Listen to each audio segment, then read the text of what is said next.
क्या आप कल्पना कर सकते हैं कि जिस महादेव ने पूरे ब्रह्मांड को अपने अंदर समा रखा है, एक दिन उनकी ही पत्नी माता पार्वती ने साक्षात महादेव को ही निगल लिया था।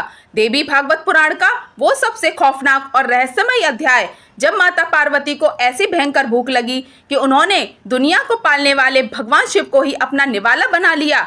आखिर क्यों अन्नपूर्णा को इतना खौफनाक कदम उठाना पड़ा और इसके बाद जो अवतार जन्मा उसने देवताओं की भी रूह कपा दी। यह कहानी तब की है जब कैलाश पर्वत पर एक दिन माता पार्वती को असहनीय भूख लगी, ऐसी भूख जो पूरे ब्रह्मांड का अन्न खाकर भी शांत ना हो। उन्होंने महादेव से भोजन मांगा, लेकिन महादेव अपनी गहरी समाधि में इतने लीन थे कि उन्होंने मां पार्वती की पुकार नहीं सुनी। समय बीतता गया और माता की भूख एक प्रलंकारी आग में बदल गई। उनका धैर्य टूट गया और उस भयानक भूख के वशीभूत होकर उन्होंने वो किया जिसकी कल्पना भी असंभव थी। जब भूख बर्दाश्त के बाहर हो गई तो माता पार्वती ने अपना मुंह खोला और सीधे भगवान शिव को ही निगल लिया। महादेव को मां पार्वती के शरीर में जाते ही पूरा ब्रह्मांड में हाहाकार मच गया।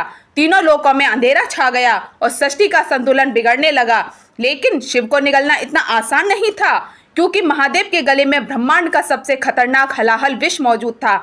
उस विष की गर्मी से माता पार्वती का शरीर अंदर से जलने लगा, उनके शरीर से भयंकर धुआं निकलने लगा। तब महादेव अपनी माया से उनके शरीर से बाहर आए और बोले, देवी, तुमने अपनी भूख मिटाने के लिए अपने ही पति को निगल लिया।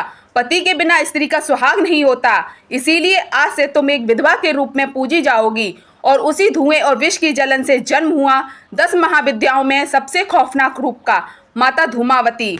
सफेद साड़ी, बिखरे बाल और कोए की सवारी करने वाली यह देवी ब्रह्मांड के उस शून्य का प्रतीक है जो सब कुछ नष्ट होने के बाद बचता है। माता धूमावती हमें सिखाती है कि जीवन के अंत में केवल राख और धुआं ही बचता है।